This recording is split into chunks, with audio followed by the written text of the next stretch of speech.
ત્રીજી અવસ્થા પ્રેમ થવો, લગ્ન થવા, અવર સેક્સ્યુઅલ લાઈફ.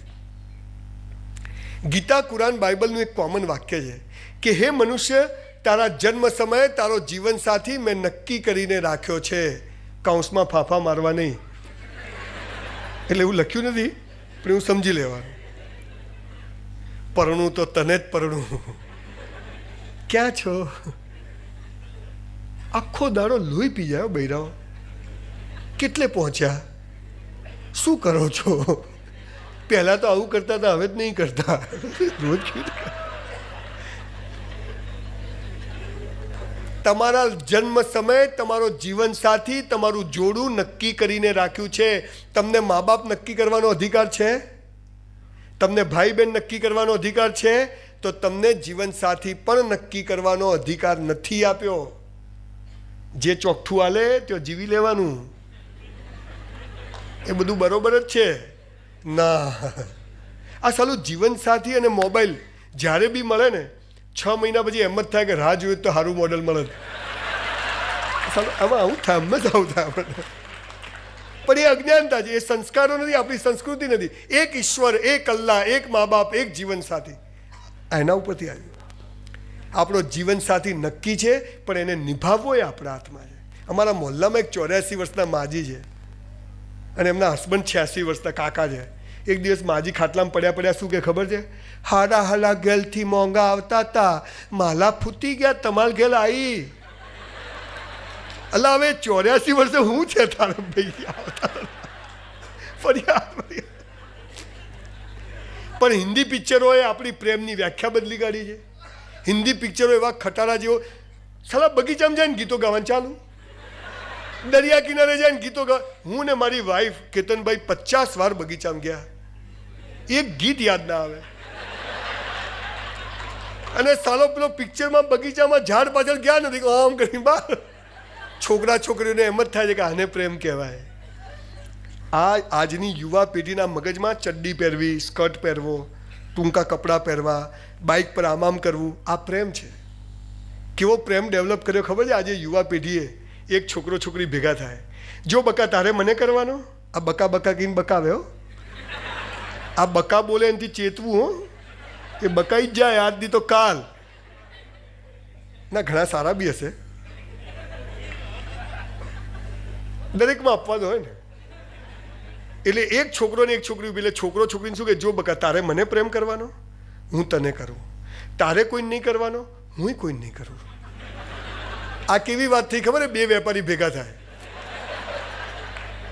જો તારે મને માલ વેચવાનો, હું તને વેચું. તારે કોઈ નહીં વેચવાનો, હું કોઈ નહીં વેચું. બોલો, બે ભિખારી થાય કે નહીં? પ્રેમ એટલે શું? પ્રેમ એટલે પાંખો છે. પ્રેમ એટલે પાંજરું નથી. મારા લગ્ન થઈ ગયા, હવે કોઈને પ્રેમ નહીં કરવાનો? એક્સપાયરી ડેટ, જાઓ ઘેર. હું તમને બધાને પ્રેમ કરું છું એટલે તો અહીંયા આવ્યો છું. પાણીની બોટલ ઘેરથી લઈને આવ્યો છું, સેવ મમરા બધું ઘેરથી લઈને આવ્યો છું. પ્રેમ એટલે શું? ખરેખર 5મા ધોરણથી બાળકોને આ ભણાવવું જોઈએ, પણ સાલા ભણાવે ભારત મારો દેશ છે, તકલીફ તો રહેવાની જ. પ્રેમની સત્યાનાશ કરી નાખ્યો. સંબંધો સાચા હોય તો સાચવવા નથી પડતા, અને જે સાચવવા પડે એ કદી સાચા નથી હોતા. આ સૌથી સનાતન સત્ય વાત. પણ આપણે પ્રેમ આ શીખ્યા, પ્રેમ ખાલી મા બાપ કરે છે. સાચો પ્રેમ મા બાપ શીખવે છે. અને એવો પ્રેમ જ્યારે પતિ પત્ની વચ્ચે આવે છે, જ્યાં અનકન્ડિશનલ હોય. તું જેવી હતી, જેવી છે, જેવી હોઈશ, તું જેવો હતો, જેવો છે, જેવો હોઈશ, હું તને ચાહું છું. આને લગ્ન કહેવાય. આને લગ્ન કહેવાય. અને લગ્ન એટલે એકની એક વ્યક્તિના પ્રેમમાં રોજ પડવું. પ્રેમ એટલે, લગ્ન એટલે એકની એક વ્યક્તિના પ્રેમમાં રોજ પડવું, એને લગ્ન કહેવાય. આ તો આમ કરો તો કરું ને આમ કરો તો જય શ્રી કૃષ્ણ. હમણાં અમે લોકો માઉન્ટ આબુ ફરવા ગયા, તો બધા દોસ્તારોની વાઈફ ફોન કરે, ક્યાં છો ક્યાં છો? મારી વાઈફ બાપુ એક ફોન ના કરે. આજે મહાન વિભૂતિ આવી નથી ને તો તમને દર્શન કરાવી દે. આમ મારી સાથે જ હોય છે.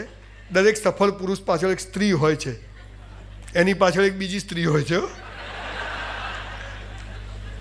એટલે તમે લોકો કેટલું સમજવું જોરદાર.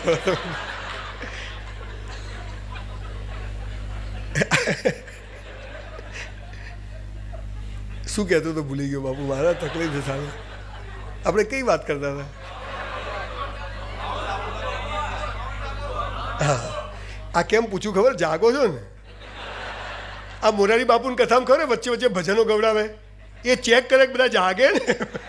હા, તો માઉન્ટ આબુ જઈને પાછા બધાની વાઈફ ફોન કરે, મારી વાઈફનો એક ફોન આવે નહીં. હું તો ઘેર આવીને ઝઘડો કર્યો. મેં તું પલવી યાર, તું તો કંઈ માણસ છે યાર, મારી તો ઇજ્જતનો કચરો થઈ ગયો. મને કે શું થયું? એટલે કીધું બધાની વાઈફ ફોન કરે, ક્યાં પહોંચ્યા, કેટલે પહોંચ્યા, તું ફોન જ નહીં કરતી. મને કે બળદિયો જાય ક્યાં, હાજે ખૂટે જ આવે. આને લગ્ન કહેવાય, આને લગ્ન કહેવાય. ક્યાં છો, ક્યાં છો? અલા ઠોકાઈ જાય મારી માં, તું જપી જાય.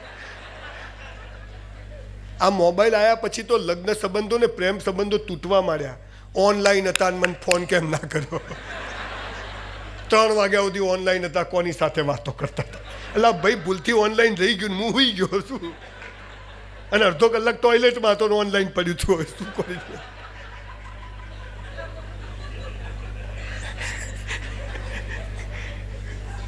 છોડો, આપણે બધી ફાલતુ વાતો નથી, વિષય બનાવીએ છીએ.